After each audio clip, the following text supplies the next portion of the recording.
ഹരിയോ എല്ലാവർക്കും നമസ്കാരം. ഭഗവത്ഗീത ജ്ഞാനയജ്ഞത്തിലേക്ക് ഏവരെയും സഹർഷം സ്വാഗതം ചെയ്യുന്നു.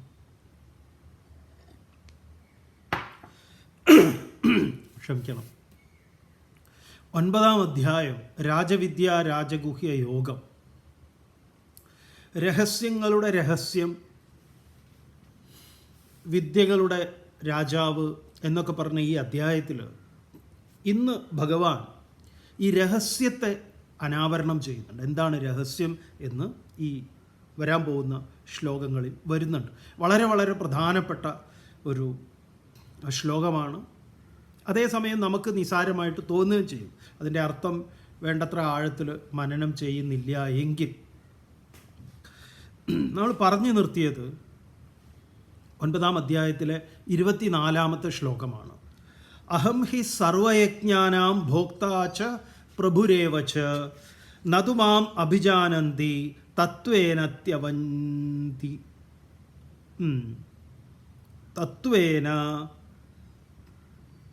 അത ച്യവന്തിതേ.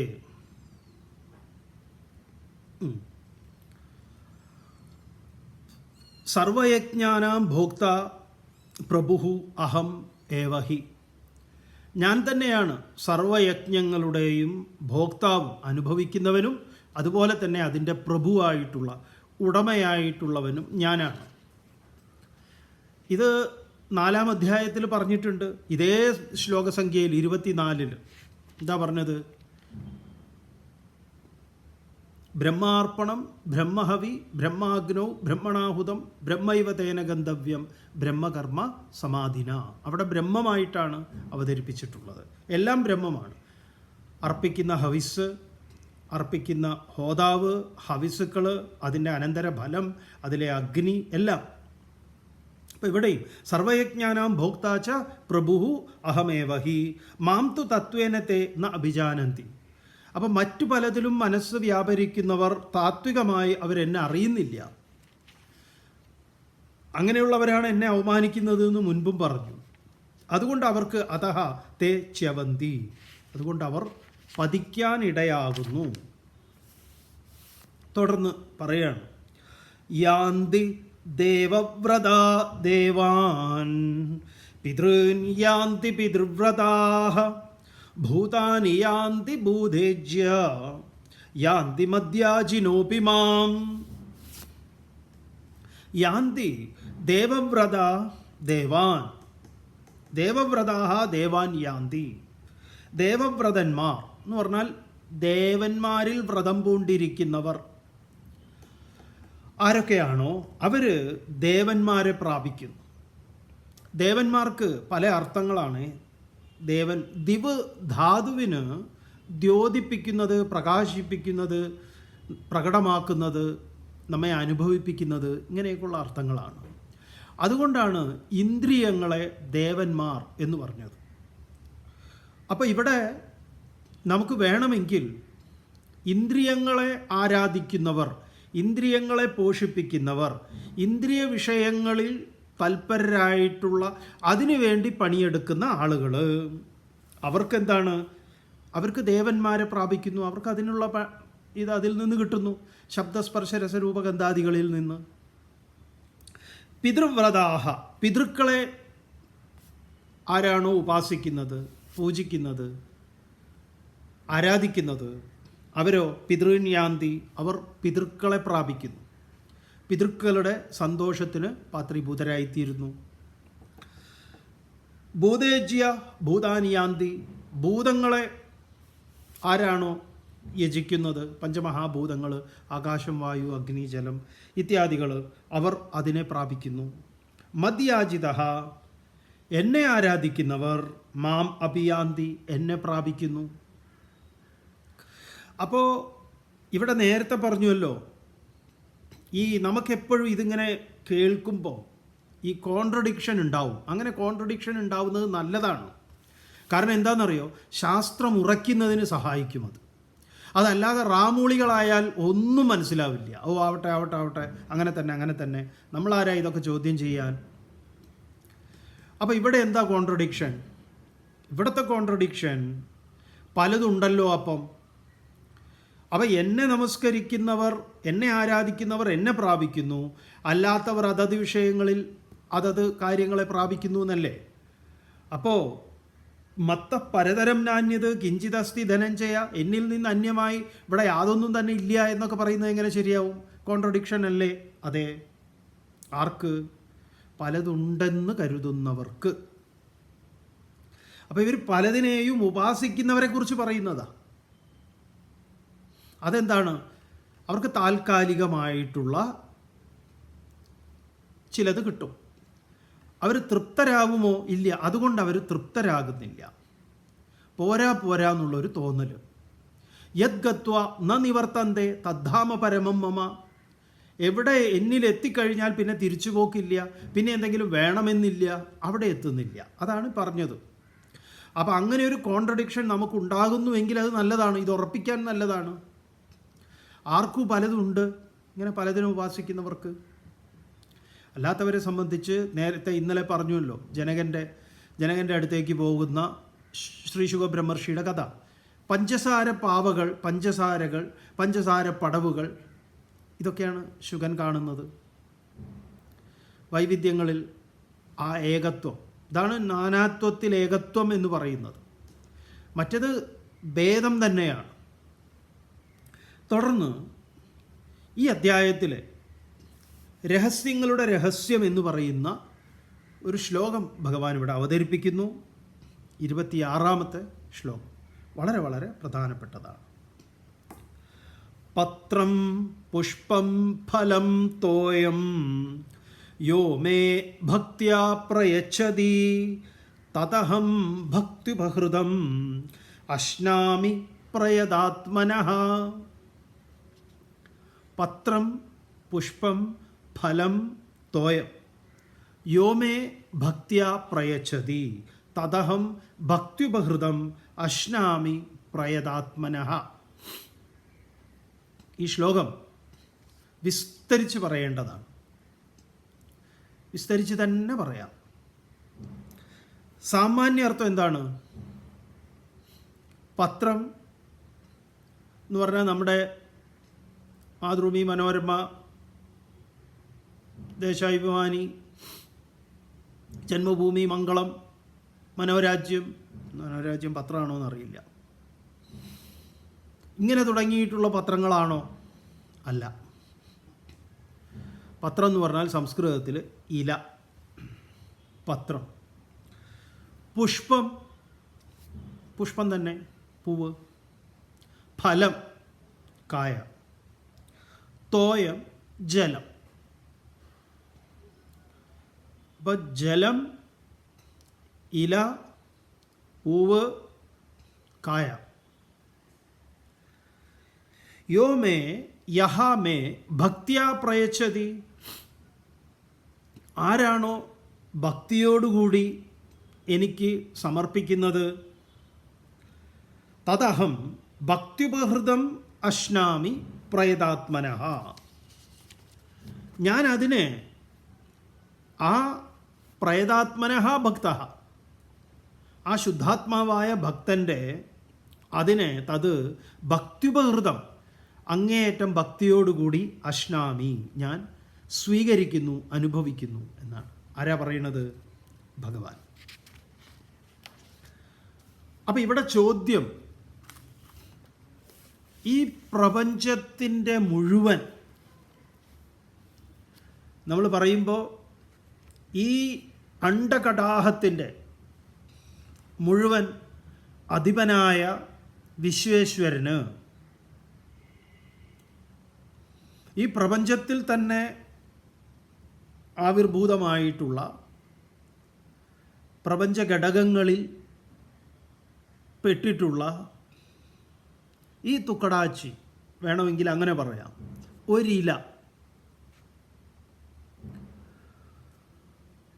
ഒരു പുഷ്പം മാത്രം, ഒരു പുഷ്പം.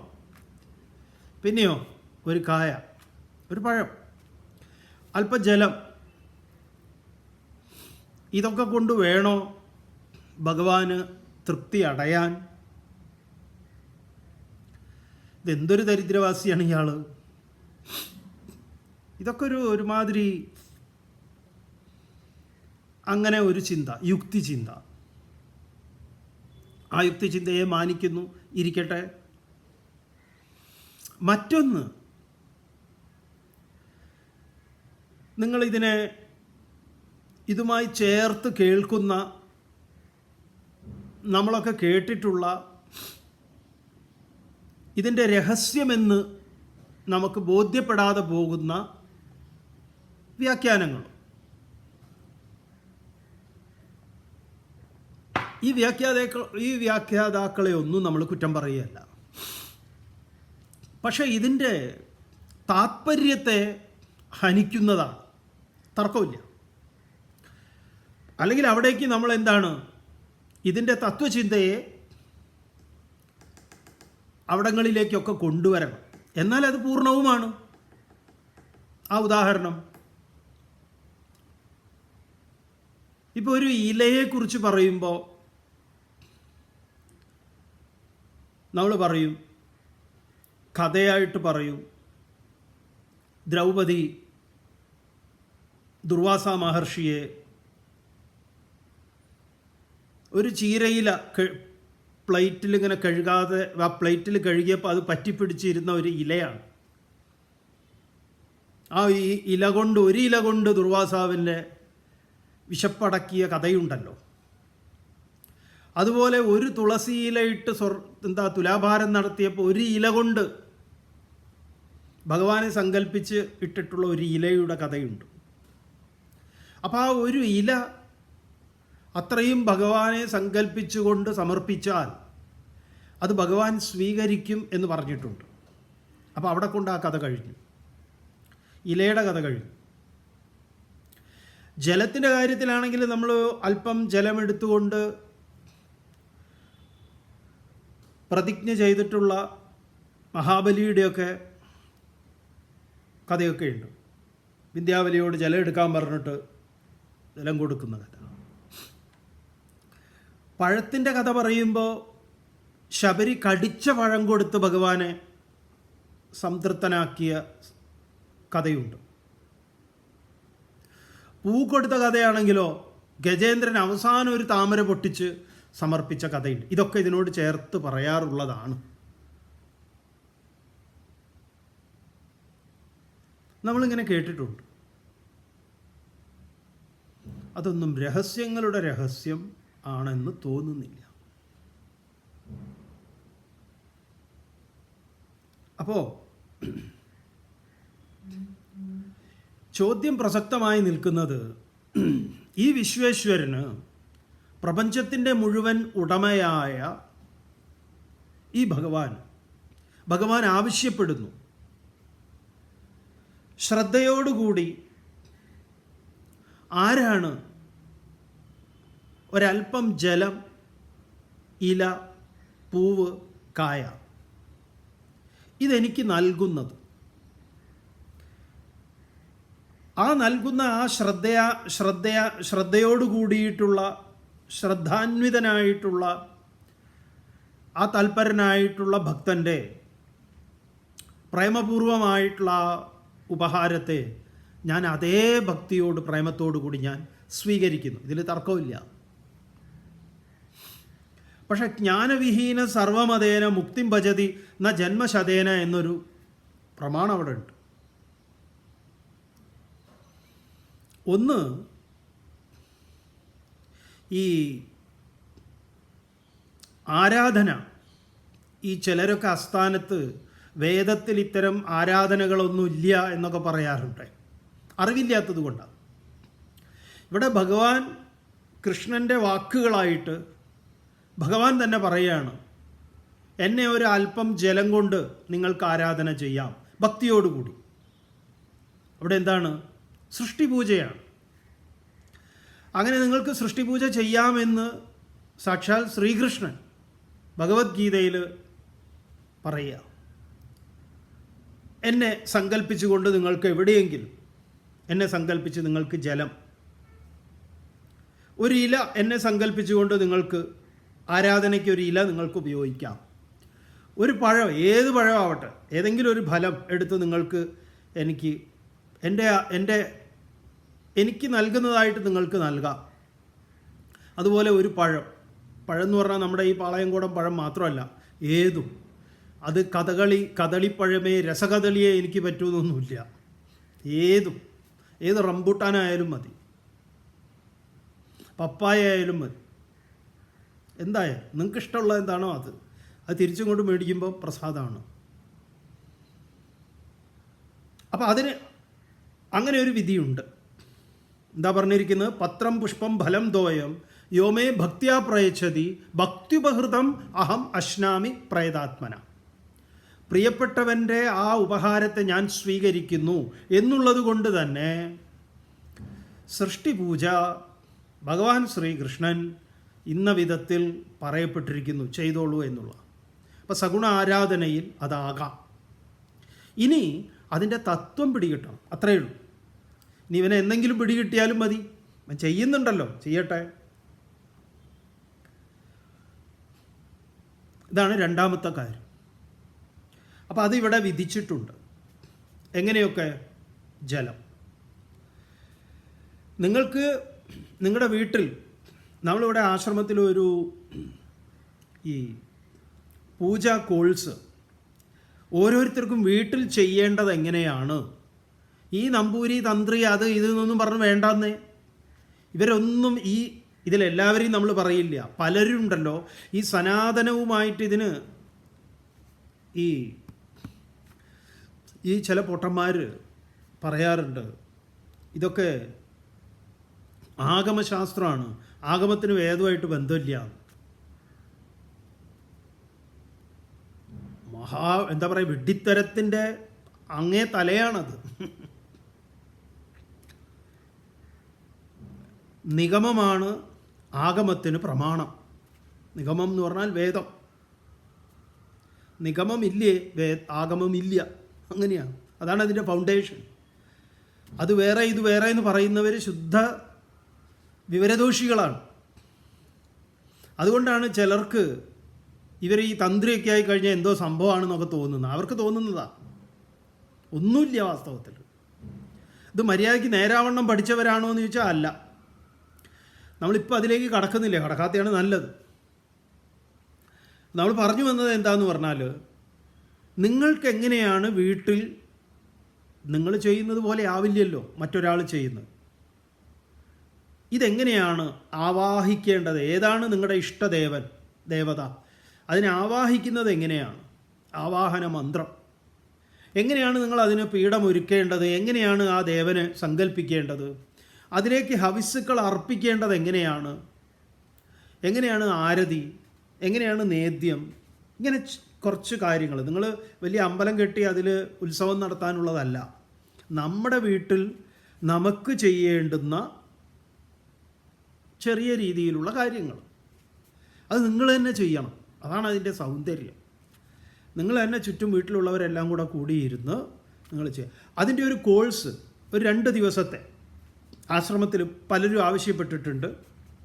അപ്പോൾ നമ്മുടെ ട്രസ്റ്റി ഇപ്പോൾ പുറത്താണ്. അവർ വന്നു കഴിഞ്ഞാൽ അവരും പറഞ്ഞിട്ടുണ്ട് നമുക്കിത് ചെയ്യണം എന്ന് പറഞ്ഞിട്ട്. കാരണം പലർക്കും ഇത് അറിയണം എന്ന് ആഗ്രഹമുണ്ട്. പലരെയും ആശ്രയിച്ചിട്ട് പലരും പരാതി പറയുന്നത് എന്താണെന്ന് പറഞ്ഞാൽ, ഒരാളെ സ്വാമി ഈ ഗണപതി ഹോമം വീട്ടിൽ വാസ്തുബലി നടത്താനൊക്കെ ഒരാളെ വിളിച്ചു. അയാൾ ഈ ചെയ്യുന്നതിൻ്റെ ഇടയിൽ ഫോണും ചെയ്ത് ഒരു വൃത്തിയില്ലാത്ത ഒരുത്തൻ എന്തൊക്കെയോ കാണിച്ചു പോയിട്ടുണ്ട്. കുളിക്കാതെയാണ് അയാൾ വന്നത് തന്നെ. കണ്ണിൻ്റെ സൈഡിലൊക്കെ ആ പീളയുണ്ട്. അങ്ങനെ ഒരു വൃത്തിയും പഠിപ്പും ഇല്ലാത്ത ഒരുത്തൻ വന്നിട്ട് ഒരു ബൈക്കിലും വന്ന് ഇവൻ എന്തൊക്കെയോ കാണിച്ചു കൂട്ടിപ്പോയി. ഇവന്മാരൊക്കെ എന്താണ് കാണിക്കുന്നത് എന്നുള്ള പരാതി. വേണ്ടാന്നേ, നമ്മൾ ചെയ്താൽ മതിയല്ലോ. നിങ്ങളിത് പഠിച്ച്, ഇത് സിമ്പിളായിട്ട് പഠിക്കാനുള്ളൊരു കാര്യമാണ്. ഒരു ദേശീയ പതാക ഉയർത്തുന്നത് തന്നെ പഠിക്കാനുണ്ട്. അതല്ലാതെ വരുമ്പോഴാണ് ഇത് തലകീഴായിട്ടൊക്കെ പോണത്. ഏത് കയറ് വലിക്കണം, ഓപ്പോസിറ്റുള്ളത് വലിച്ചാൽ അത് കുടുങ്ങും. അങ്ങനെയാണ് പലപ്പോഴും പലരും കുടുങ്ങാറ്. ഓരോ കാര്യവും അങ്ങനെയാണല്ലോ. ചെറുതായിട്ടൊന്ന് പഠിക്കേണ്ടതുണ്ട്, അത്രയേ ഉള്ളൂ. വേറെ ഇതൊരു ക്ലസ്റ്റർ ബോംബ് ഉണ്ടാക്കുന്ന വിദ്യയൊന്നും അല്ല. പിന്നെ ഇതിൽ വലിയ ദൈവകോപങ്ങളൊന്നുമില്ല. അങ്ങനെയും നിങ്ങൾ പേടിക്കണ്ട. അങ്ങനെ അതിനും പ്രതിവിധി ഉണ്ടെന്നേ. നിങ്ങൾ എന്തെങ്കിലും എന്താ പറയുക ചെയ്തതിൽ പിശകുണ്ട്, കാര്യങ്ങളുണ്ടെന്നിരിക്കട്ടെ, അതിനൊരു മന്ത്രമുണ്ട്. യാനി കാനിച്ച പാപാനി ജന്മാന്തര കൃതാനിച്ച താനി താനി വിനശ്യന്തി പ്രദക്ഷിണ പതേ പതേ കായന വാച മനസേന്ദ്രിയരോ ബുദ്ധ്യാത്മനാവോ പ്രകൃതേ സ്വഭാവ കരോമി യദ്യത് സകലം പരസ്മൈ നാരായണായേതി സമർപ്പയാം. ഒരു മന്ത്രം കൊണ്ട് തീർക്കാവുന്നതാണ്. ഇതിലെന്തെങ്കിലും ഞാൻ ചെയ്തതിൽ മന്ത്രലോപേ തന്ത്രലോപേ ക്രിയാലോപേ, മന്ത്രത്തിലോ തന്ത്രത്തിലോ ക്രിയയിലോ കർമ്മത്തിലോ എന്തെങ്കിലുമൊക്കെ പിശകുണ്ടെങ്കിൽ സർവമേത ക്ഷമസ്വ, എല്ലാം ക്ഷമിക്കണം, അതാവശ്യമുണ്ട്. അത്ര ആയാലും എന്താ പ്രശ്നങ്ങളൊന്നുമില്ല, നിങ്ങൾക്ക് നിങ്ങളുടെ മനസ്സിൽ ശാന്തി ഉണ്ടാവും. അത് നമ്മൾ ആലോചിക്കുന്നുണ്ട് 2 ദിവസത്തെ റെസിഡൻഷ്യൽ നമ്മൾ അറിയിക്കാം. അത് ഒരുപാട് പേര് പറയുന്നുണ്ട് അവർക്ക് പഠിക്കണം. തീർച്ചയായിട്ടും നിങ്ങളെ പഠിപ്പിച്ച് തരാം എങ്ങനെയാണ് അത് ചെയ്യേണ്ടതെന്ന്. വേറെ നിങ്ങളിപ്പോൾ നാട്ടുകാരുടെ അപ്പുറത്തും ഇപ്പുറത്തും ഒന്നും പോയി ചെയ്യണമെന്നൊന്നുമില്ല. നിങ്ങൾ വല്ല കുടുംബത്തിലൊക്കെ പോയി നിങ്ങളതിന് ഇന്ന ജാതിക്കാരനാവണമെന്നുമില്ല. അങ്ങനെ ഇന്ന ജാതിക്കാരനാവണമെന്ന് പറയുന്നവരൊക്കെ മണ്ടന്മാരാണ്. അങ്ങനെ എവിടെയും വിധിച്ചിട്ടില്ല. ഇവിടെ ഇതുവരെ നിങ്ങൾ കേട്ടത് എന്താ? യഹ തേ, യാതൊരുവൻ, അവർ എന്നേ ഉള്ളൂ. അല്ലാതെ ഇന്ന മതക്കാരനോ ഈ ജാതിയൊക്കെ ഉണ്ടായത് എന്നാണ്? ഈ മതമൊക്കെ ഉണ്ടായത് എന്നാണ്? അതിനു മുമ്പുണ്ടായതാണിത്. ഇനി അങ്ങനെ ജാതിയിൽ പറയുകയാണെങ്കിൽ ഇതൊക്കെ സൃഷ്ടിച്ചത് അവർണരാ. സാക്ഷാൽ വ്യാസര അവർണനാണ്. ഒരുമാതിരിപ്പെട്ട ഋഷീശ്വരന്മാരൊക്കെ അവർണന്മാരാ. അങ്ങനെ നോക്കിയാൽ എന്ന് പറഞ്ഞാൽ അവരുടെ കുലത്തൊഴിലും അത്തരം പാരമ്പര്യങ്ങളൊക്കെ നോക്കിയാൽ ഒരുമാതിരിപ്പെട്ടവരൊക്കെ. എന്തായാലും അത് അറിയിക്കാം. ഇതിൽ ഇത്ര വലിയ നേരത്തെ പറഞ്ഞതുപോലെ ക്ലസ്റ്റർ ബോംബ് വിദ്യയൊന്നുമല്ല. ഇത് അങ്ങോട്ടും ഇങ്ങോട്ടും മാറിപ്പോയാൽ പൊട്ടിത്തെറിച്ച് പോകാൻ. ഇതൊക്കെ ഇവന്മാർ വെറുതെ നമ്മളെ ഇങ്ങനെ ആ കോപം ഈ കോപം എന്നൊക്കെ പറയുന്ന അവരുടെ കോപം അത്രയേ ഉള്ളൂ. വേറെ കോപങ്ങളൊന്നുമില്ല. കോപിക്കുന്ന അങ്ങനെ ഒരു ഈശ്വരനൊന്നുമില്ല.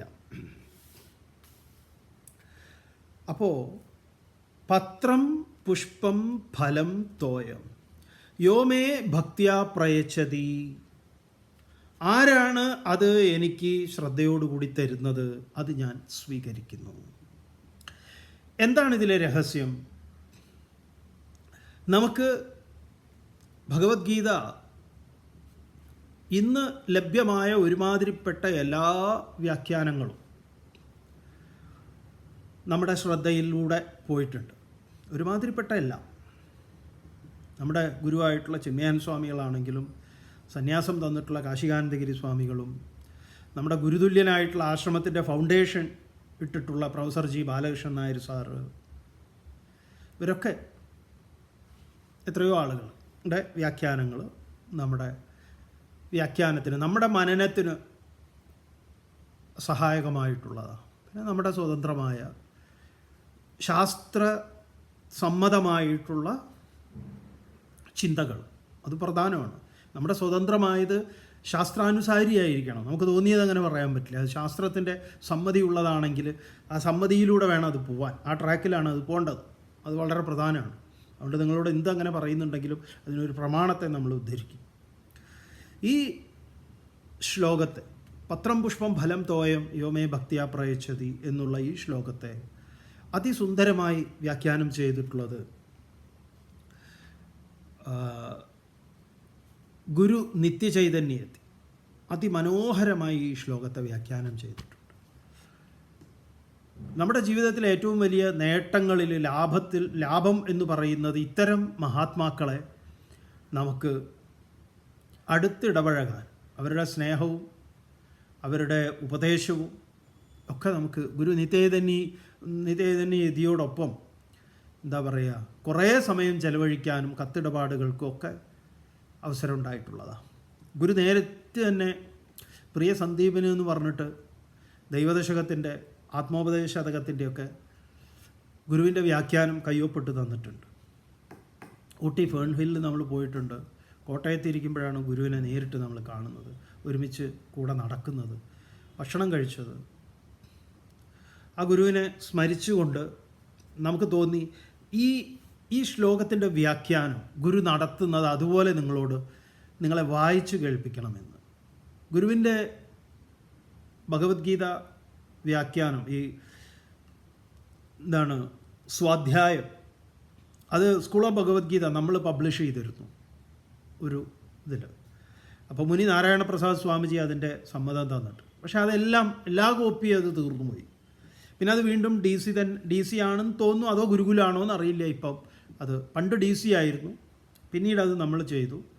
പിന്നീട് അതിൻ്റെ എല്ലാ DTP എല്ലാം സ്വാമിജിക്ക് തന്നെ, മുനി നാരായണ പ്രസാദ് സ്വാമിജിക്ക് കൊടുത്തു. ഗുരുകുലം അത് ചെയ്യുന്നുണ്ട് എന്നാണ് തോന്നുന്നത്. അതിൽ ഗുരു ഇത് അവതരിപ്പിക്കുന്നത് ഭഗവത്ഗീത സ്വാധ്യായ എന്ന കമൻട്രിയുടെ പേര് ഒരു ജ്യേഷ്ഠാനുജ സംവാദ രൂപത്തിലാണ് ഇത് അവതരിപ്പിക്കുന്നത്. അപ്പോൾ അനുജൻ ഒരു പൂർവപക്ഷത്ത് നിന്ന് അനുജൻ ജ്യേഷ്ഠനോട് ചോദിക്കുകയാണ്. അപ്പോൾ അർജുനനും ഭഗവാനും തമ്മിലുള്ള സംവാദത്തിൻ്റെ അതിൻ്റെ ഇടയിലേക്ക് ഒരു ജ്യേഷ്ഠാനുജ സംവാദ രൂപത്തിൽ ഇത് വരിക വളരെ മനോഹരമാണ്. ഇത് വയലാർ അവാർഡൊക്കെ കിട്ടിയിട്ടുള്ളതാണ് ഈ പുസ്തകം. മലയാളത്തിൽ ഒരു ആധ്യാത്മിക ഗ്രന്ഥത്തിന് വയലാർ അവാർഡ് കിട്ടുക എന്നൊക്കെ പറഞ്ഞാൽ അപൂർവങ്ങളിൽ അപൂർവമാണ്. കാരണം അത്രയും ഡെപ്തുള്ളതാണ് ഇതിൽ. ലോക മനഃശാസ്ത്രം, എല്ലാ ശാസ്ത്രങ്ങളെയും ഗുരു ഇതിൽ കൊണ്ടുവരുന്നുണ്ട്. അതാണ് ഇതിൻ്റെ ഒരു സൗന്ദര്യം. ചില ഭാഗങ്ങളൊക്കെ അങ്ങേയറ്റം ഗഹനവുമാണ്, എന്നാലും ഇത് വളരെ ഹൃദ്യമായിട്ടുള്ള പഠിതാക്കൾക്ക് വളരെ ഗുണം ചെയ്യുന്ന ഒന്നാണ് ഗുരു നിത്യചൈതന്യയതിയുടെ ഭഗവത്ഗീത സ്വാധ്യായം. നമുക്കത് നോക്കാം. അതിലെന്താണ് ഗുരു ഈ ഭാഗം പറയണത്. അനുജൻ, ഇത് തന്നെ നമ്മൾ നേരത്തെ പറഞ്ഞ കാര്യം അനുജൻ പറയുകയാണ്. കാരണം ഇത് നമ്മളെ വല്ലാതെ ആനന്ദിപ്പിച്ചിട്ടുള്ളതാണ് ഇത് ഗുരുവിൻ്റെ ഈ ഒരു വ്യാഖ്യാനം. അനുജൻ പറയുന്നതാണ്, ഈ വിശ്വകടാഹത്തിൻ്റെ മുഴുവൻ നാഥനും പൊരുളുമായിരിക്കുന്ന പരമാത്മാവിന് ഒരു ഇല, ഒരു പൂവ്, ഒരു പഴം, കുറച്ച് വെള്ളം എന്നിവ കിട്ടിയിട്ട് എന്താണ് പ്രയോജനം? ഇതെല്ലാം സൃഷ്ടിയിലിരിക്കുന്ന പൊരുളുകളാണല്ലോ. അത് ഇനി ഭക്തിയോടെ ഒരുവൻ കൊടുത്തിട്ട് വേണോ ഭഗവാന് അനുഭവിക്കാൻ? സ്വാഭാവികമായ സംശയം. അതിനെ ഗുരു ഇവിടെ അവതരിപ്പിക്കുകയും ചെയ്യാണ്. തുടർന്ന് ജ്യേഷ്ഠൻ പറയുന്നതാണ്. ഇത് രണ്ടും അവതരിപ്പിക്കുന്ന ഗുരു തന്നെയാണല്ലോ. ജ്യേഷ്ഠൻ പറയുകയാണ്, ഈ അധ്യായം പരമമായ രഹസ്യത്തെ വെളിപ്പെടുത്തി കൊടുക്കുന്ന രാജവിദ്യ രാജഗുഹ്യ യോഗമാണെന്ന് ആദ്യം തന്നെ പറഞ്ഞിട്ടുണ്ട്. അതെ, ഈ അധ്യായത്തിൻ്റെ ആരംഭത്തിൽ അധ്യായം തുടങ്ങുന്നത് തന്നെ ഭഗവാന്റെ ഒരു പ്രതിജ്ഞയോടുകൂടിയാണ്. എന്താണ് പ്രതിജ്ഞ? ജ്ഞാനത്തെ വിജ്ഞാനസഹിതം പറഞ്ഞു കൊടുക്കാമെന്നും യാതൊന്ന് അറിയുന്നതിനാൽ മോക്ഷം പ്രാപിക്കുമോ ആ രഹസ്യം ഉപദേശിച്ചു കൊടുക്കാമെന്നും ഭഗവാൻ ആദ്യം തന്നെ പറഞ്ഞതാ. രഹസ്യങ്ങളുടെ രഹസ്യമാണ്. ഈ ജ്ഞാനത്തെ ഞാൻ വിജ്ഞാനസഹിതം ഞാൻ നിനക്ക് പറഞ്ഞു തരാം അർജുന എന്നാണ്. ഒരു കടലിലെ വെള്ളവും ഒരു മഴത്തുള്ളിയിലിരിക്കുന്ന വെള്ളവും വെള്ളം തന്നെയാണ്. ശ്രദ്ധിച്ചു കേൾക്കണേ. എന്നിരുന്നാലും മഴത്തുള്ളി തുച്ഛവും ദുർബലവും പരിമേയവുമാണ്. അതിന് അനന്തവ്യാപ്തിയും അളവറ്റ ആഴവുമുള്ള സമുദ്രത്തോട് ഐക്യത പ്രാപിക്കുന്നതിന് പാരസ്പര്യപ്പെടേണ്ടതായിട്ടുണ്ട്. അതിന് സമുദ്രമായി തീരേണ്ടതുണ്ട്. അതുപോലെയുള്ള ഒരു പാരസ്പര്യമാണ് മോക്ഷതത്വത്തിലും ഇരിക്കുന്നത്. ജീവൻ ആ പരമമായ സത്യവുമായി ചേരുന്ന ഒരു ഏർപ്പാടിനെയാണ് ഗുരു ഇവിടെ ഒരു തുള്ളി മഴത്തുള്ളിയും മഴത്തുള്ളി സമുദ്രാകാര രൂപമായി തീരുന്ന അവസ്ഥയെയും പറഞ്ഞത്. മഴത്തുള്ളിയിലിരിക്കുന്ന ജലവും കടലിൽ നിന്ന് വന്നതാണ്. വീണ്ടും അത് കടലിലേക്ക് മടങ്ങുന്നു. എല്ലാ മതങ്ങളുടെയും സാരം ഇങ്ങനെ തന്നെയാണ്. ഈശ്വരനിൽ നിന്ന് അല്ലെങ്കിൽ പരമമായ ഒരു തത്വത്തിൽ നിന്ന് ഉദ്ഭവിക്കുന്നു. വ്യഷ്ടിഗതമായ നിലനിൽപ്പിനെ കാലം ഹനിക്കുമ്പോൾ അത് വീണ്ടും ഉറവിടത്തിൽ തന്നെ വന്നു ചേരുന്നു. ഇനിയാണ് ഇവിടെ കൊടുത്തിരിക്കുന്ന പത്രപുഷ്പഫലതോയങ്ങളെക്കാൾ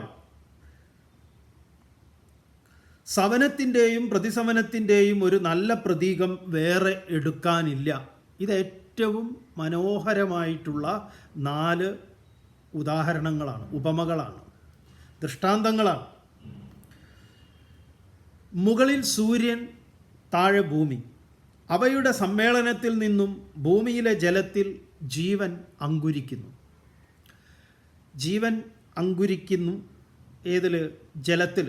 എങ്ങനെയാണത് അങ്കുരിക്കുന്നത്? ആദ്യത്തെ ജീവരൂപം ജലത്തിലെ പായലുപോലെയുള്ള ഇലകൾ മാത്രമാണ്. അതെ, ചെറിയ രൂപത്തിൽ നമ്മുടെ ടെറസിൻ്റെ മുകളിലും അവിടെ ഇവിടെയൊക്കെ കാണാം. പിന്നീട് ഇല തിന്നു ജീവിക്കുന്ന കോടാനുകോടി ജീവരൂപങ്ങളുണ്ടായി. ഇന്നും സൗരോർജ്ജത്തെ സ്വീകരിച്ച് ജീവജാലങ്ങൾക്കും അവയെ പകർന്നു കൊടുക്കുവാനുള്ള മുഖ്യമായ മാധ്യമം ഇലയാണ്. നമുക്കൊക്കെ ഇല തന്നെയാണ്. കാർബോഹൈഡ്രേറ്റ്, നമ്മുടെക്ക് വേണ്ട ഊർജം ഉൽപ്പാദിപ്പിക്കപ്പെടുന്നത് ഇലകളിലാണ്.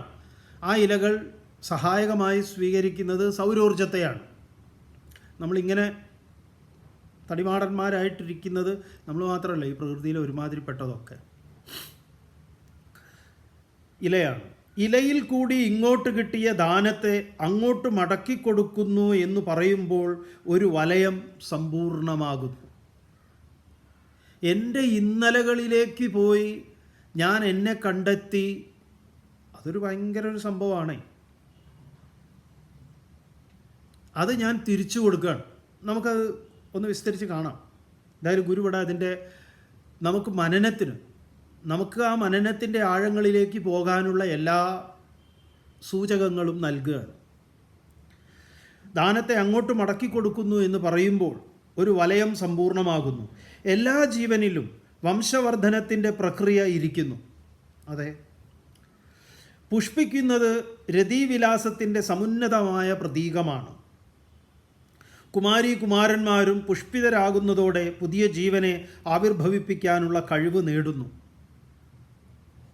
ഒരു പെൺകുട്ടി നമ്മൾ വയസ്സറിയിക്കുക, പ്രായപൂർത്തിയാകുക, അവൾ ആദ്യത്തെ രജസ്വലയാകുക, ആദ്യത്തെ ആർത്തവം സംഭവിക്കുന്ന, അത് കുട്ടിക്കല്യാണം എന്നൊക്കെ പറഞ്ഞിട്ട് പണ്ട് കാലങ്ങളിൽ ആഘോഷിക്കാറുണ്ട്. ആ കുട്ടിയെ നിലത്ത് കിടത്തും, ഒരു പായയിൽ കിടത്തി അത് ചുറ്റും ഇങ്ങനെ അരിപ്പൊടി അങ്ങനെയൊക്കെ ഇട്ട് ഓരോ വളരെ അലങ്കാരത്തോടു കൂടി അങ്ങനെ കിടത്തി അവൾക്ക് മറ്റുള്ളവരെ, കുടുംബക്കാരെയൊക്കെ അറിയിച്ച് അവൾക്ക് ഒരുപാട് പാരിതോഷികങ്ങളൊക്കെ കൊടുക്കുന്ന ഒരു ചടങ്ങ് തന്നെ ഉണ്ട്. അങ്ങനെ അവൾ ആദ്യം രജസ്വലയായി കഴിഞ്ഞാൽ അവളെ പറയുക പുഷ്പിണിയായി എന്നാണ്. പുഷ്പിണി എന്ന് പറയുന്നത് അതാണ്.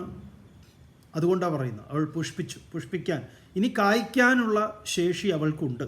കായെ പ്രകടമാക്കാനുള്ള ഫലത്തെ തരാൻ അവൾ പാകമായി എന്നുള്ള സങ്കല്പത്തിലാണ് ഗുരു ഇവിടെ അതിനെ ഓർമ്മിപ്പിക്കുന്നു. ആവിർഭവിപ്പിക്കാനുള്ള കഴിവ് നേടുന്നു. സ്വോദ്ദേശതയുള്ള ഈ പ്രപഞ്ചത്തിൽ പുഷ്പം അതിൻ്റെ ഏറ്റവും വലിയ പ്രതിജ്ഞയാണ്. പുഷ്പത്തിൽ നിന്ന് പരാഗണമുണ്ടായാൽ ഫലം സിദ്ധിക്കും. ഇതെല്ലാം സാധ്യമാകുന്നത് ജീവനായിരിക്കുന്ന ജലമുണ്ടായിരിക്കുമ്പോൾ മാത്രമാണ്. അവിടെ ജലത്തിൻ്റെ പങ്ക്. ഇങ്ങനെ ഈ 4 കൊച്ചു വാക്കുകളിൽ കൂടി പ്രപഞ്ച സൃഷ്ടിയുടെ ആവർത്തന സ്വഭാവം പൂർണ്ണമായി പ്രദ്യോതിപ്പിക്കപ്പെട്ടിരിക്കുന്നു. ഭഗവാൻ തന്നെ നാരായണനാണ്, നാരത്തിൽ അയനം ചെയ്യുന്നവൻ. അതാണല്ലോ നാരായണൻ. നാരത്തിൽ നിന്നുണ്ടായി നാരായണനിൽ മടങ്ങിയെത്തുന്ന മഹായാത്ര. നാരത്തിൽ നിന്ന് നാരായണനിലേക്ക് എത്തുന്ന മഹായാത്ര. എൻ്റെ ഇന്നലകളിലേക്കുള്ള, ഞാൻ താമസിച്ച വാടക വീടുകളിലേക്കൊക്കെ ഒന്നിങ്ങനെ പോകുമ്പോൾ എന്ത് രസമാണതല്ലേ നമുക്ക് തോന്നാറുണ്ട്. നമ്മൾ പഠിച്ച സ്കൂൾ കാണുമ്പോൾ നമുക്കൊരു ഭയങ്കര സന്തോഷം. അവിടെ സ്ലോ ആക്കും. നമ്മൾ എവിടെയൊക്കെ താമസിച്ചിട്ടോ അവിടെയൊക്കെ, നമ്മൾ കളിച്ച സ്ഥലങ്ങൾ, നമ്മൾ പെരുമാറിയിരുന്ന സ്ഥലങ്ങൾ, ഇതെന്താണ്? എൻ്റെ ഇന്നലകളാണ്. ഞാൻ എൻ്റെ അമ്മയുടെ ഉദരത്തിൽ നിന്ന് പിറകിലേക്ക് പോയാൽ ഇവിടങ്ങളിലെത്തും ഞാൻ.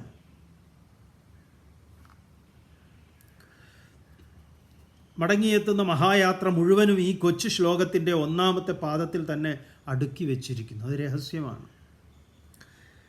ഞാൻ എവിടെ നിന്ന് വന്നു, എവിടേക്ക് പോകുന്നു എന്ന വിചാരം നിരന്തരമാകുമ്പോൾ അത് ഭക്തിയായിത്തീരുന്നു. അതിനെയാണ് ഗുരുവിടെ ഭക്തി എന്ന് പറയുന്നത്. ഇവിടെ അറിയുകയും ചെയ്യുന്നു, ഒരുപോലെ പ്രസക്തിയുള്ളതാണ്. വ്യഷ്ടിയും സമഷ്ടിയും തമ്മിലുള്ള പാരസ്പര്യത്തിൽ പത്രം, പുഷ്പം, ഫലം, തോയം എന്നിവയുടെ പ്രസക്തി അറിയുന്നത് ജ്ഞാനമായി. ആ പ്രസക്തിയെ അറിഞ്ഞുകൊണ്ട് അതിൻ്റെ ഉറവിടത്തിലേക്ക് അതിനെ സമർപ്പണം ചെയ്യുന്നത് വിജ്ഞാനമായി. ഇതാണ് ജ്ഞാനവിജ്ഞാനം.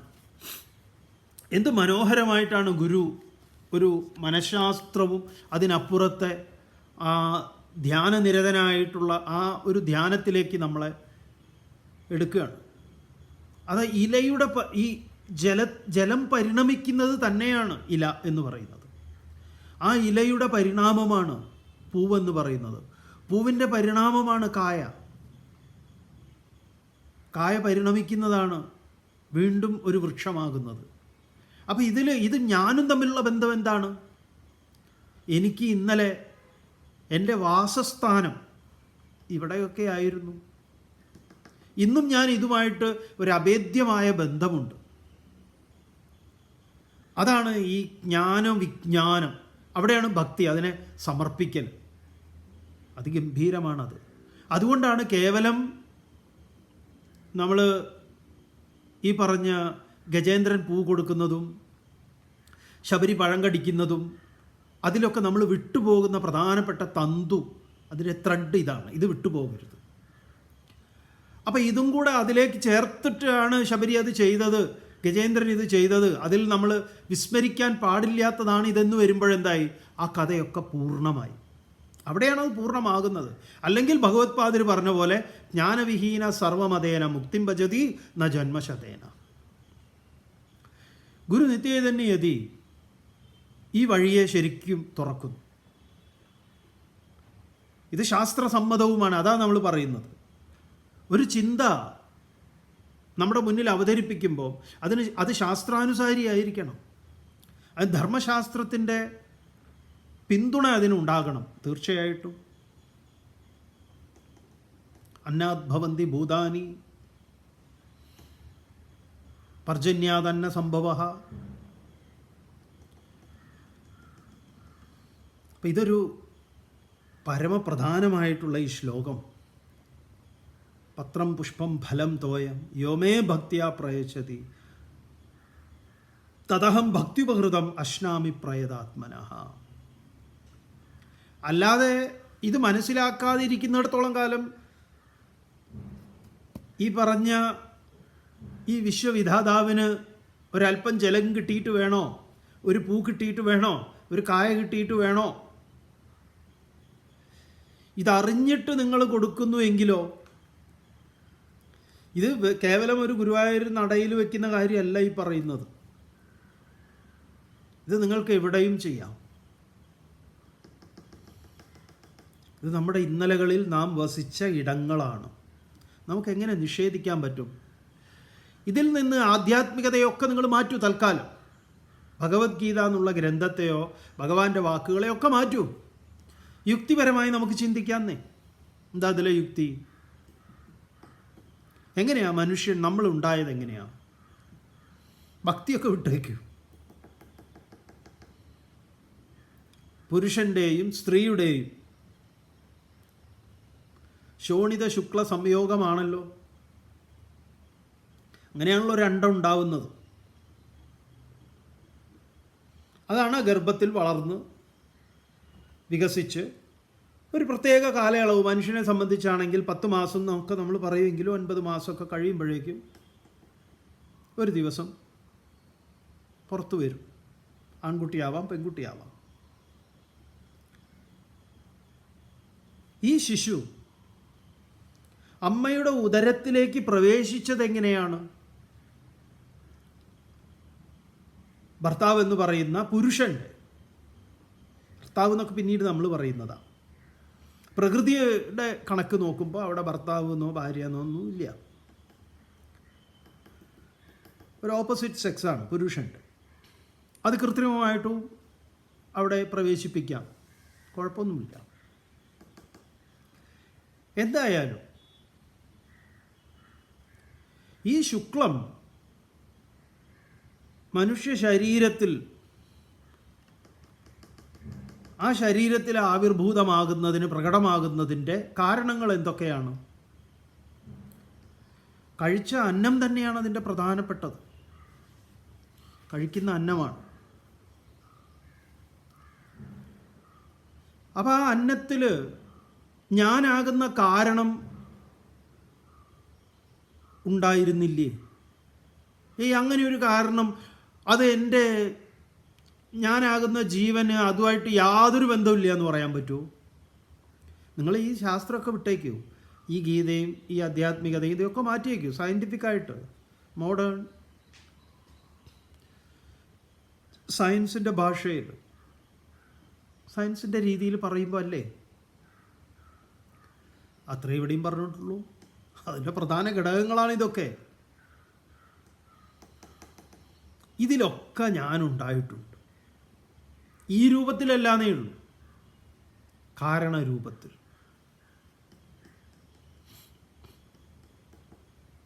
വന്ന വഴി മറക്കരുത്, ഇന്നലകൾ മറന്നു പോകരുത്.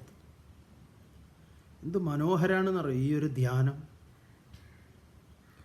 അപ്പോൾ നിങ്ങളൊരു പൂവോ ഇലയോ അല്പം ജലമോ എടുത്ത് സമർപ്പിക്കുമ്പോൾ ആ തർപ്പണം എന്ത് എന്ത് എന്ത് മനോഹരമാണ് ഈ അറിവോടുകൂടിയാണെങ്കിൽ. അതല്ല എന്ന് വരുമ്പോഴെന്താണെന്നറിയോ, നിങ്ങൾ വലിയ കൊടുക്കുന്ന ആളും വാങ്ങാനൊരു ദരിദ്രവാസിയായ ഈശ്വരനും ഉണ്ടാവും അവിടെ. അത് നിങ്ങളുടെ അവിവേകമാണ്. ഒരു ഗതിയില്ലാത്ത ഒരുത്തനായിട്ടുള്ള ഒരു ഈശ്വരൻ, നിങ്ങൾ കൊടുക്കുന്ന വലിയ സമ്പന്നൻ, അങ്ങനെ ആരുമില്ല അവിടെ. അതാണ് ജ്ഞാനവിജ്ഞാനം എന്നതിന് പറയുന്നത്. ഈ ചക്രത്തെ നമ്മൾ പൂർത്തീകരിക്കുകയാണ്. അറിവാണ് ഇവിടുത്തെ ഭക്തി എന്ന് പറയുന്നത്. അറിവാണ്, അറിവിനെയാണ് ഭക്തി എന്ന് പറയുന്നത്. സാത്വസ്മിൻ പരമപ്രേമ രൂപ, ഭക്തിയെ നിർവചിച്ച നാരദർ. പത്രം പുഷ്പം ഫലം തോയം യോമേ ഭക്തിയാ പ്രയച്ഛതി തദഹം ഭക്തിപഹൃതം അശ്നാമി പ്രയതാത്മനഃ.